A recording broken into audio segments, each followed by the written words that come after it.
Saviez-vous que le sucre a un impact sur notre corps, mais aussi sur notre santé mentale? Bienvenue dans le tout premier épisode des Chroniques du sucre, une émission santé présentée par Yakon & Co.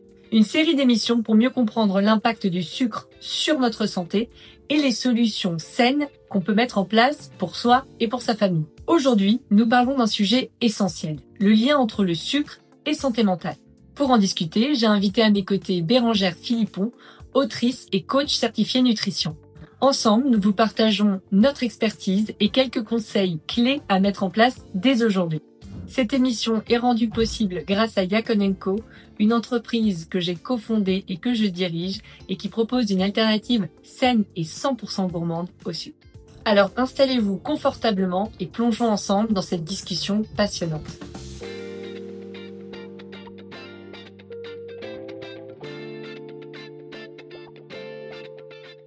Moi, je suis auteure de livres de santé et cuisine et effectivement, mon cheval de bataille, c'est de réduire le sucre. C'est pas de l'éliminer totalement parce que le sucre, il est mauvais surtout en excès. Donc, mon but, c'est toujours de réduire le sucre au maximum et de trouver des alternatives, évidemment, santé. Et là, vous pouvez aussi me suivre sur Instagram si vous connaissez pas. On va d'abord regarder en quoi le sucre affecte vraiment notre mental. Ça, c'est un petit graphique qui est dans mon premier livre que j'aime bien remontrer parce que je le trouve hyper parlant, dans le sens où chaque jour, quand vous mangez, si vous mangez quelque chose évidemment qui est très riche en sucre, le sucre est aussi dans les féculents. Les féculents, ça contient de l'amidon qui va se transformer en sucre après. Et donc, si vous mangez par exemple de la purée de pommes de terre, eh ben, on aura tendance au niveau de notre glycémie, c'est-à-dire notre taux de sucre dans le sang, à être comme dans la courbe rouge qu'on voit ici. La courbe rouge, en fait, donc c'est le taux de sucre qui va augmenter dans le sang très rapidement et qui va faire une sorte de pic. Et derrière, c'est notre pancréas qui va envoyer l'insuline pour essayer de réduire ce taux de sucre dans le sang parce que le corps n'aime pas avoir trop de sucre dans le sang, il veut une certaine stabilité.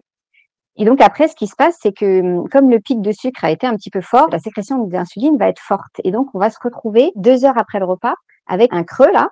On va être en dessous de limite d'une glycémie normale. Et donc, c'est là où on va se retrouver à être un peu en hypoglycémie et on va ressentir de la fatigue, une baisse d'énergie, évidemment des pulsions sucrées parce que le cerveau, il a peur de pas avoir assez de sucre. Donc, il va engendrer ses envies de sucre.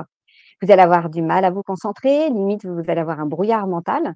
Et puis même avoir un petit peu une certaine irritabilité et même une mauvaise humeur parce que entre guillemets, le corps il est en stress en fait.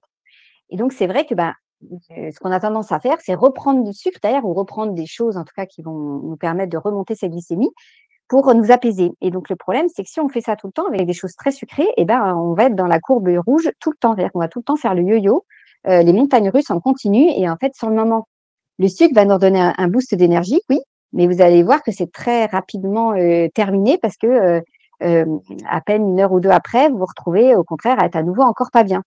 Et donc, c'est vrai que ça peut impacter vraiment nos journées. Donc, c'est pour ça que le sucre, même chaque jour, quand on le prend en excès, on voit déjà la différence quand on le réduit. Parce que quand on le réduit et qu'on va être plus, on va dire quand on va manger, qu'on va être plus là dans l'exemple de la courbe verte, où on va avoir normalement, c'est normal d'avoir toujours une petite montée de glycémie, mais qui n'est pas trop forte. Et bien après, ça va redescendre tout doucement et on va retrouver une glycémie normale sans être en hypoglycémie ensuite. Et donc, c'est pour ça que le fait de manger moins sucré, ça permet de garder une énergie, d'avoir moins de pulsions sucrées, d'être moins fatigué, etc., tout au long de la journée. Donc, c'est vrai que ça a vraiment un impact mental sur votre humeur, votre énergie, et ça chaque jour. Et dès que vous allez faire des modifications, vous allez voir très vite, vous allez retrouver une certaine énergie. Alors, ça peut prendre quand même quelques temps, parce qu'au départ, le corps a un petit peu de temps à s'habituer.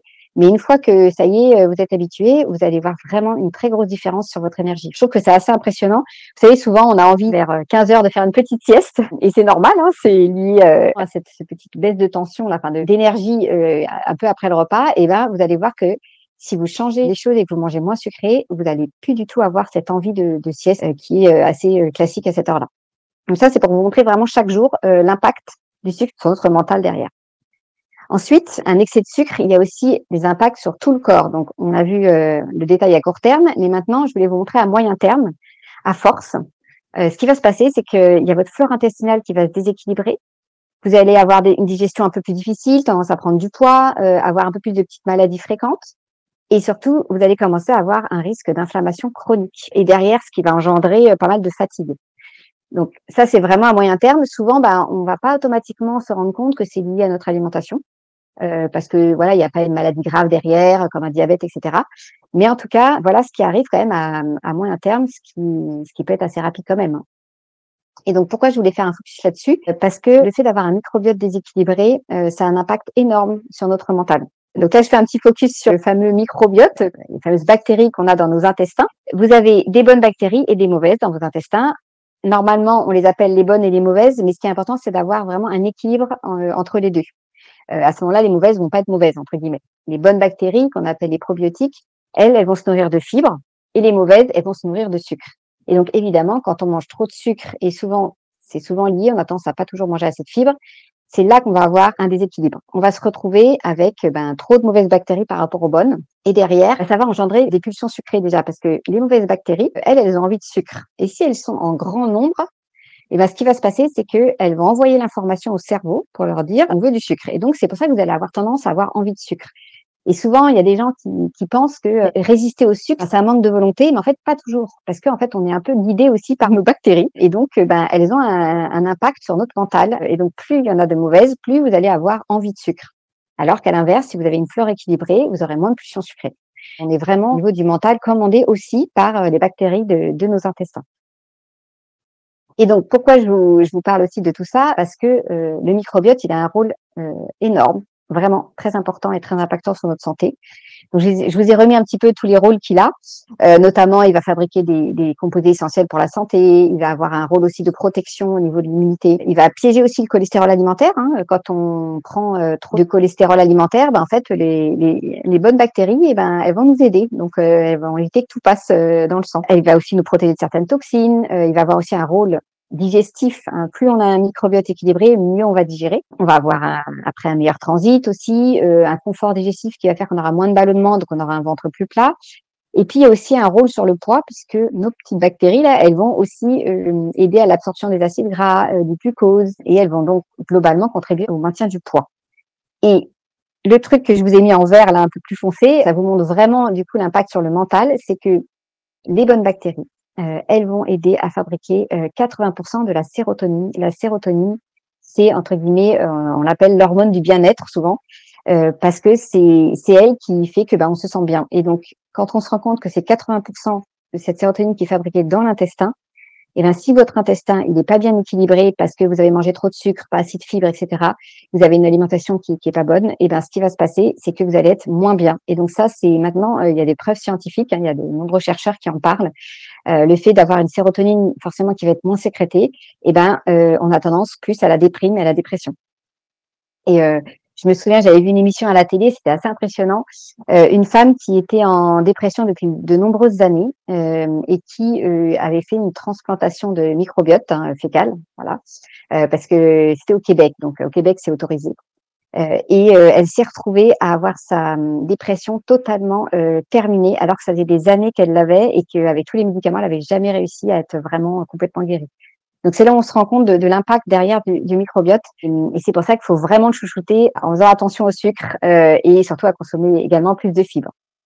Voilà, je vous avais un peu spoilé la suite, mais voilà, derrière, les conséquences d'un déséquilibre du microbiote, c'est évidemment la déprime, l'anxiété liée au manque de sérotonine. Mais après, il y a plein d'autres choses, vous avez vu, tout autour. Je vous ai mis, voilà, quand on digère pas bien, on a plus de ballonnement, on a des risques de constipation ou de diarrhée, on peut avoir le ventre gonflé. On a tendance à faire plus de pulsions sucrées, prendre du poids, l'immunité qui va être en baisse. Et aussi après, là, c'est vraiment le truc qui est beaucoup plus grave et qui est un peu de toutes les maladies un peu modernes qui arrivent en ce moment. C'est en fait une hyperperméabilité de l'intestin. C'est-à-dire que l'intestin, normalement, il va laisser passer que certains nutriments, certaines choses. Et le problème, c'est que quand on a un microbiote déséquilibré, il va tendance à voir comme des trous et il va laisser passer des choses qui ne devraient pas passer.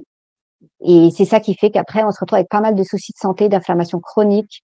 On a aussi plein de syndromes, comme par exemple le syndrome de l'intestin irritable ou des maladies auto-immunes qui vont finir par se développer. Donc là, évidemment, à plus long terme, hein. Mais voilà, je pense notamment différentes maladies comme la fibromyalgie, les maladies de Crohn, etc. Enfin voilà, le lupus, enfin, il y a plein de choses. Mais en tout cas, voilà, tout ça pour dire que vraiment le microbiote, il faut le chouchouter. Et il n'y a pas de secret pour ça. Je vous ai mis à côté en bleu les facteurs de déséquilibre, mais évidemment, il y a de l'alimentation qui va être trop riche en sucre et pauvre en fibres, ça on l'a bien vu. Mais sachez que les édulcorants, ceux qu'on trouve dans tout ce qui, pas le citer, les soda light, etc. Ou même voilà, la plupart des édulcorants, en fait, ils abîment votre flore intestinale. Et souvent, les gens ils disent ah mais c'est bon, c'est pas du sucre, c'est un édulcorant, je crains rien. Mais en fait, si, parce que vous abîmez votre flore intestinale. Et derrière, vous avez vu l'impact que ça peut avoir. Donc c'est pour ça qu'il faut vraiment faire attention.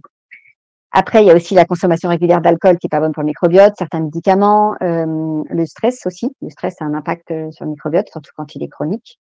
Les perturbateurs endocriniens, évidemment, et puis après, différentes infections qu'on peut avoir. Mais c'est vrai qu'il y a beaucoup de choses qui peuvent le déséquilibrer. Mais voilà, globalement, ça va être les plus grands facteurs. Et donc, en tout cas, voilà, sachez que là aussi, quand on a des problèmes de dépression, de déprime ou d'anxiété, c'est pas automatiquement lié au fait qu'on soit pas toujours bien, hein, parce qu'on peut ne pas être bien de temps en temps, mais c'est aussi lié parce que vous manquez de sérotonine derrière à cause d'un microbiote déséquilibré. Ensuite, je voulais faire un petit zoom sur l'affectation au niveau des hormones, parce que souvent on oublie, mais trop de sucre, ça va créer un déséquilibre de nos hormones, notamment la fameuse hormone qu'on connaît tous maintenant, l'insuline. Forcément, c'est elle qui va réguler le taux de sucre dans le sang. Donc, quand on lui en apporte trop, elle va être sécrétée beaucoup plus fortement et beaucoup plus souvent. Derrière, évidemment, ça va avoir un impact sur le stockage des graisses, la prise de poids, etc. Quand on prend, pardon, je vais regarder la sérotonine là, en haut à droite, qui elle va être en baisse parce que, comme je venais de vous le dire, la sérotonine, c'est le microbiote qui la fabrique. Si c'est déséquilibré, elle va moins fournir.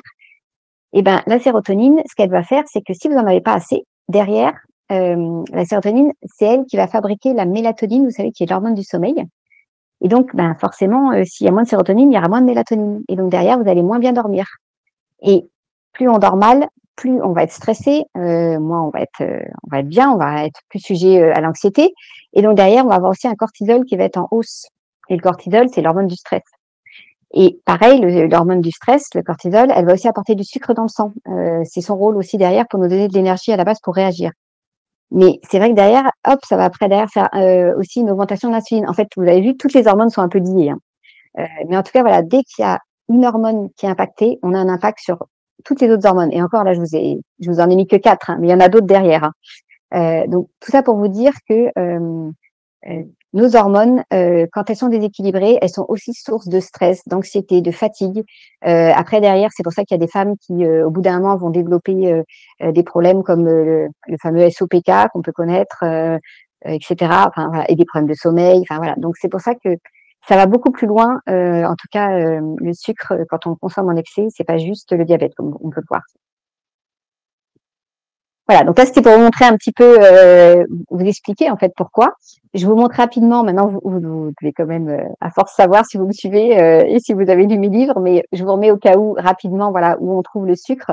Le sucre, on le trouve évidemment dans tout ce qui va avoir un goût sucré, comme notamment là dans les 2 premières colonnes, le sucre qui est sous forme de une seule molécule ou 2 molécules. Donc ça, on le connaît parce qu'on le reconnaît facilement au goût. Et ce que je disais tout à l'heure, le sucre, on le retrouve aussi dans les féculents. Donc là, pour le coup, il n'y a pas de goût sucré. Et pourquoi? Parce que derrière, c'est de l'amidon. Et l'amidon, c'est une très grande chaîne de glucose. Donc, avec plein de petits glucoses qui sont accrochés les uns aux autres. Qui, du coup, dans votre, au goût, vous n'allez pas avoir de saveur sucrée. Par contre, au niveau de la digestion, tout va être découpé en glucose.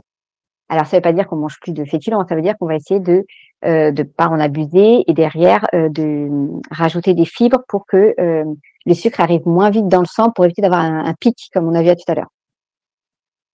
Donc justement, à ce moment-là, quels glucides on va privilégier?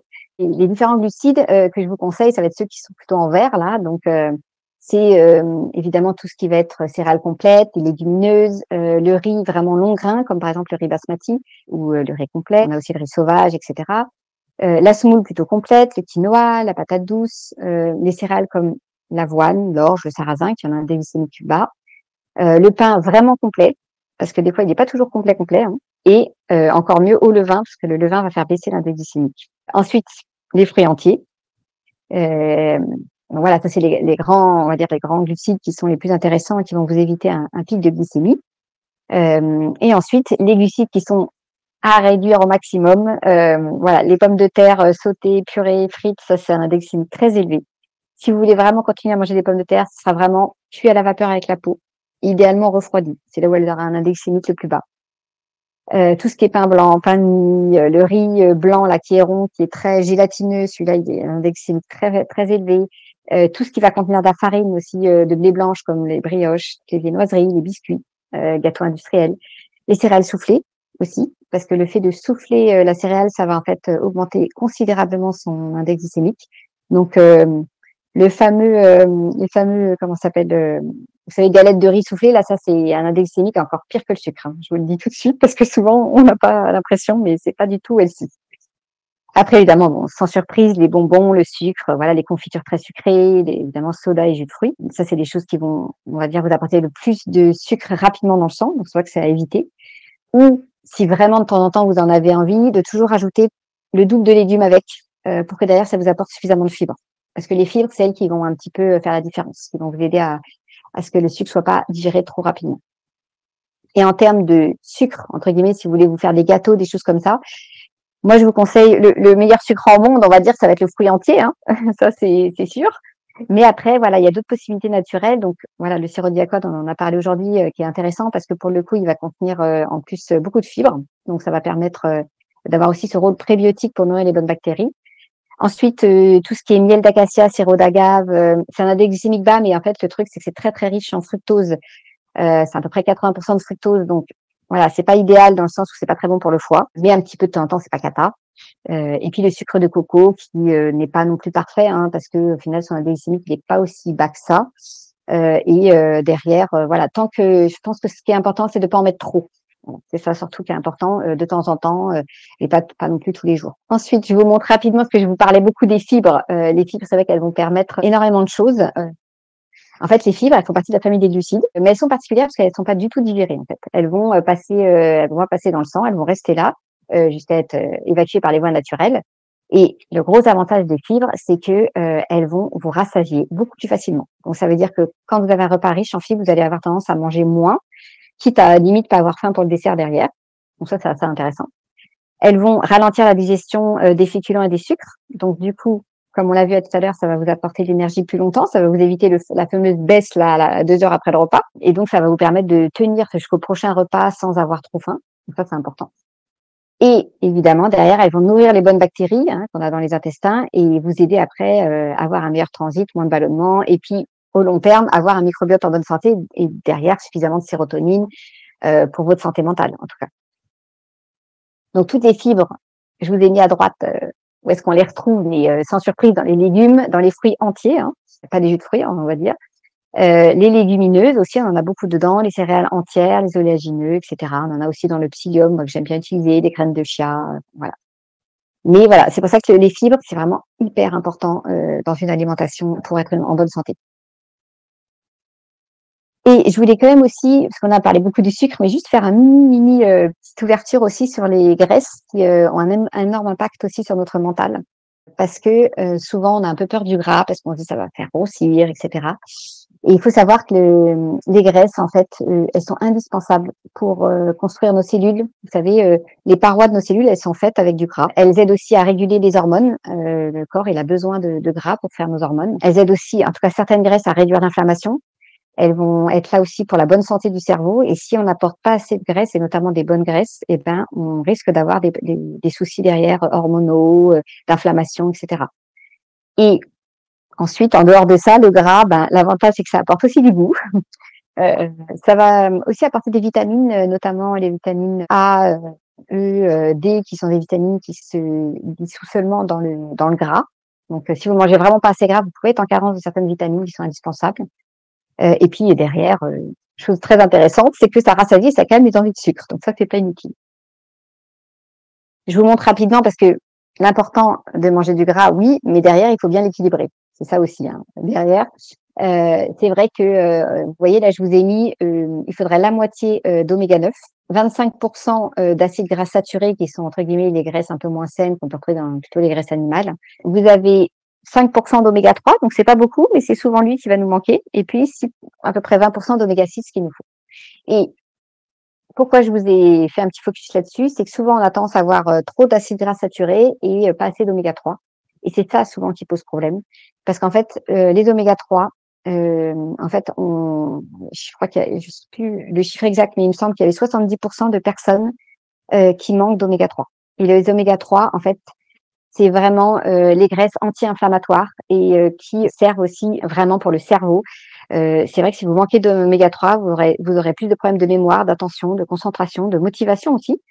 Et c'est vrai que toutes les personnes, notamment qui, vous savez, qui ont des maladies dégénératives, on s'est rendu compte qu'elles manquaient d'oméga 3 cruellement. Elles étaient en carence énorme d'oméga 3. Donc tout ça pour dire que le sucre, il y a un impact énorme, mais il y a aussi les oméga 3 et puis l'équilibre général de toutes les autres graisses, hein, bien sûr. Et c'est pour ça qu'il faut vraiment faire attention à ça.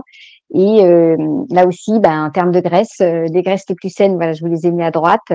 On va les trouver dans les oléagineux, les bonnes huiles, comme l'huile d'olive, de colza non raffinée, de cameline. Il y en a plusieurs. Hein.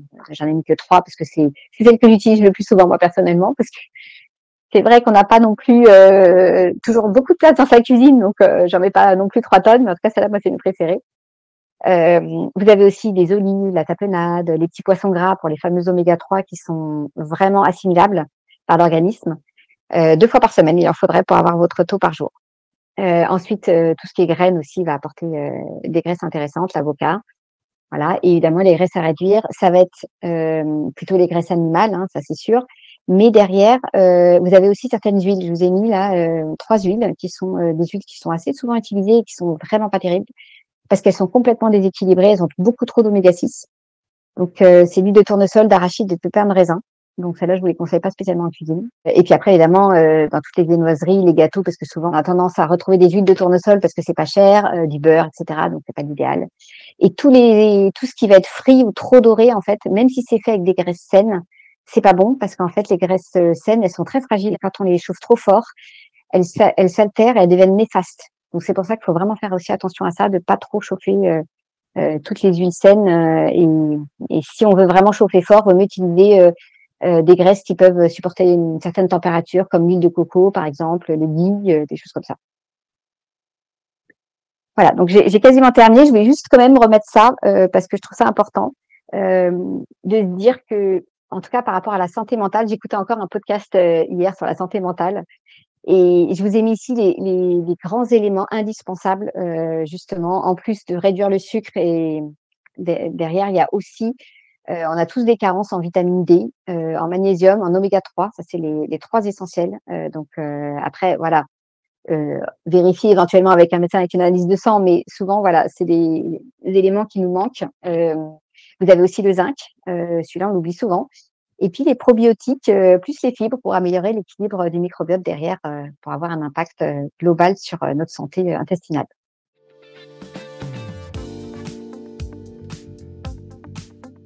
Merci beaucoup, Bérangère, c'est trop cool. On avait une question, c'est comment Oui. se servir de graines de chia? Alors, les graines de chia, vous allez voir, c'est tout simple, mais il y a quelques petites astuces à savoir. Déjà, moi j'utilise toujours un lait végétal pour les réhydrater, parce que c'est important de les réhydrater. Si on ne les réhydrate pas, en fait, elles vont être tellement dures qu'on ne va pas assimiler les oméga 3 vraiment qui sont dedans. Et puis, ça peut créer des petits inconforts parce que ça va gonfler dans votre ventre. Donc, il vaut mieux les faire gonfler avant. Et donc, vous prenez un lait végétal. Si vous voulez que ça aille plus vite, il faut que votre lait végétal il soit à température ambiante ou légèrement tiède. Pas chaud parce que sinon, on va abîmer les oméga 3, mais légèrement tiède. Et du coup, ça ira beaucoup plus vite à se réhydrater. Et après, on va les fouetter. Moi, je les fouette 3-4 fois, on va dire, pendant quelques secondes. Et une fois qu'elles ont commencé à légèrement se réhydrater, c'est bon, on peut les laisser de côté pour qu'elles gonflent tranquillement. Parce que si vous mélangez rapidement une fois et vous les laissez de côté, elles peuvent s'agglutiner entre elles. Donc, ça veut faire des gros paquets. Donc voilà, c'est pour ça qu'il faut fouetter un petit peu, voilà, 2-3 fois à intervalle de quelques secondes pour vraiment qu'elles soient bien prêtes. Et ensuite, on attend que ça gonfle. Alors, si le lait était un peu tiède, ça peut aller assez vite, hein, en 1 heure, ça peut être bon. Par contre, il sort du frigo et qu'il est froid, ça peut être beaucoup plus long, genre 5-6 heures, quoi. Donc, voilà. Et après, moi, je rajoute le petit sirop Diacone éventuellement, un fruit, une purée d'amande, par exemple, pour aller avec, pour le côté gourmand. Trop bien.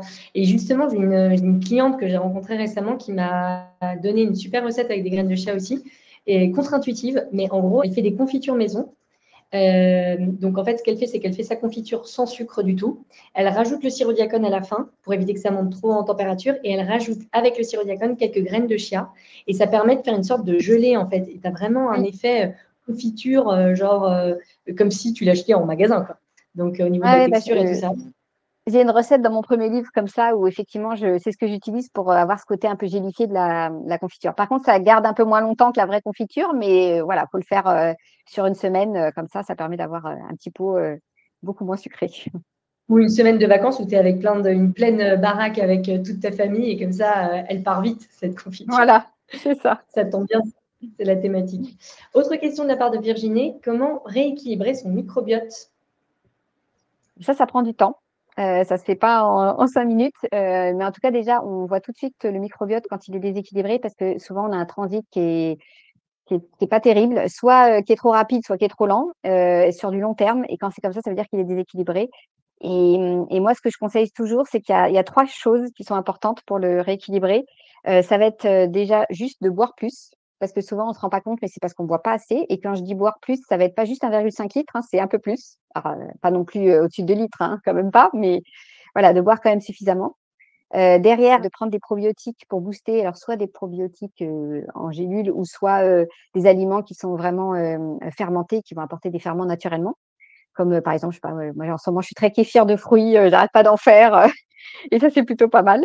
On en a un kéfir de Yacon, si vous voulez aller en Naturalia. Il s'appelle Igeba. Je ne sais pas si on te l'avait fait goûter, toi, Bérangère. Mais... Si, j'ai déjà testé. Il est pas mal. Ouais, j'avoue, il est pas mal. Igeba, donc I-G-E-B-A. Et vous pouvez trouver dans les frigos des Naturalia.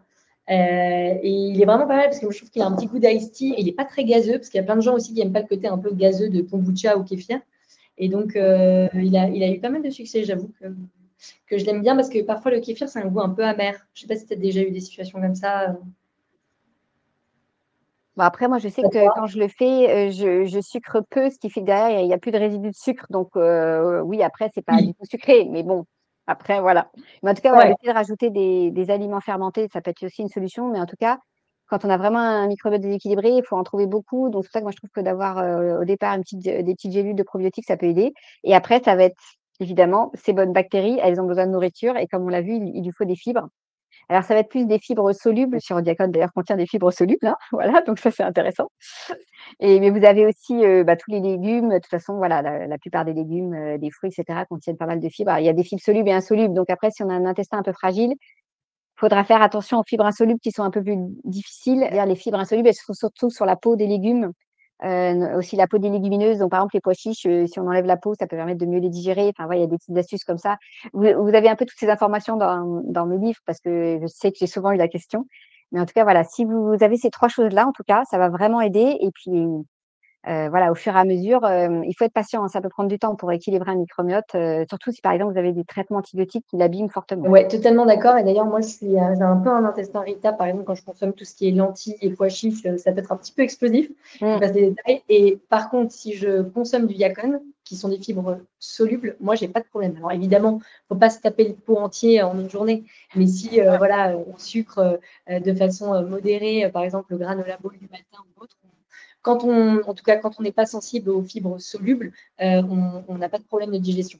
Question de Anne-Catherine. Les légumes lactofermentés, OK pour l'apport en fibres? Point d'interrogation. Oui, ah bah, c'est vrai que c'est hyper intéressant parce que vous avez évidemment les fibres du légume et après les bonnes bactéries. Donc, en fait, ça fait double effet, quoi. Il y a les bonnes bactéries et leur nourriture avec. Donc, oui, si on peut faire des légumes lactofermentés soi-même, c'est génial. Après, il y en a qui en vendent. Hein, dans les magasins bio, on trouve du kimchi, il y a des choses comme ça, le chou de la choucroute hein, aussi.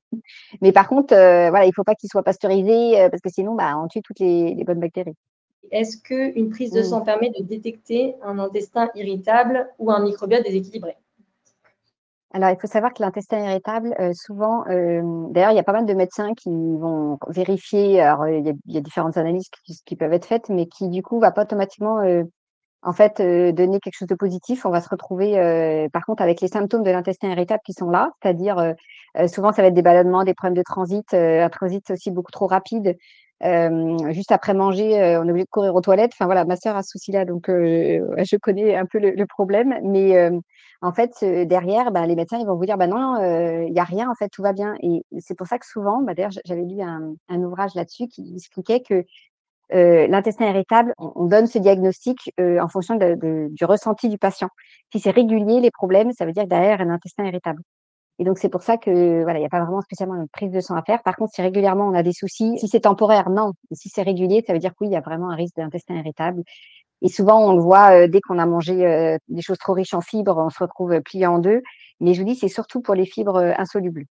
Donc, après, c'est sûr que les fibres insolubles, Il y en a, par exemple, dans les fruits et les légumes, il y a un peu des deux. Alors, il y en a qui sont plus ou moins riches, donc c'est pour ça que c'est compliqué. Mais à la limite, si vous avez des difficultés, je sais que c'est dommage parce que surtout si on prend des légumes bio, d'éplucher la peau, mais la peau, c'est elle qui va contenir le plus de fibres insolubles, par exemple.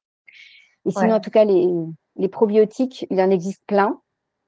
Et là-dessus, comme on a tous et toutes un microbiote différent, il y en a qui vont être plus efficaces sur les uns que sur les autres. Donc, je pense que ça, faut un peu faire des tests. Mais en tout cas, ce qui est sûr, c'est qu'il faut qu'il y ait suffisamment de souches dedans. Donc, voilà, 1 ou 2 souches, je trouve que c'est pas assez. Justement, l'important, c'est qu'ils soient variés. Donc, n'hésitez pas à prendre. Moi, je sais que j'en ai un. Il y a 8 souches différentes parce que c'est quand même plutôt intéressant.